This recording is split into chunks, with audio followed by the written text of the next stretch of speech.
Америка му оддава почит на председателот Џими Картер, кој почина на 100-годишна возраст. Игор Стефановски од Гласот на Америка се јавува од Вашингтон. Игор, веќе неколку дена во САД се одржуваат церемонии за државниот погреб на Картер. Кажи ни што е на агендата денеска?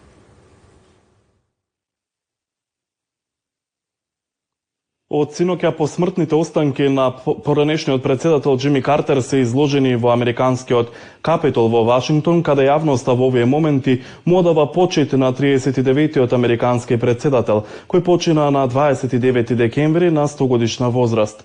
Државниот погреб на Картер почна во саботата, каде тој беше изложен во центарот Картер до вторникот, а од вчера неговото тело е во Вашингтон.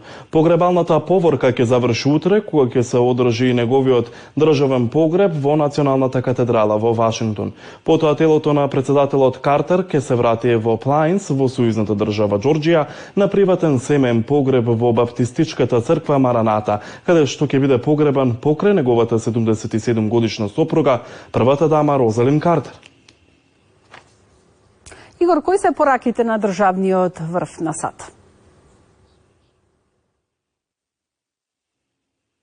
Американскиот председател Џо Бајден за Картер рече дека бил хуманитарец, државник и пријател. Тој го прогласи 9 јануари за национален ден на жалост. И утре сите канцеларии на федералната влада ќе бидат затворени во знак на почит. Двопартиската делегација составена од членови на Конгресот, подпредседателката Камала Харис, членовите на кабинетот на Бајден, му одадоа почит на Картер во американскиот Капитол. Пред гостите и членовите на семејството, подпредседателката Харис рече, цитирам, се собираме да го прославиме животот на човекот чии дела ќе одекнуваат со генерациите што доаѓаат, рече Харис.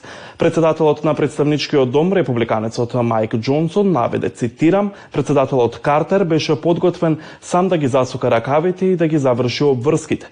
Неговата несебична служба беше навистина извонредна, рече Џонсон. Лидерот на демократското малцинство во Сенатот Чак Шумер претходно рече дека Картер е еден од најпристојните луѓе што некогаш е извршувал функцијата председател. Картер беше демократски председател и во Белата куќа имаше еден мандат. Тој е добитник на Нобеловата награда за мир. Неговото председателство започна кога нацијата се уште се опоравуваше од последиците од Виетнамската војна и скандалот Вотергејт. Картер го извршуваше својот мандат меѓу 1977 и 1981 година, период кој беше одбележан со економска инфлација и кризи во Иран и Авганистан. Марина? Благодарам, Игор Стефановски од Гласот на Америка.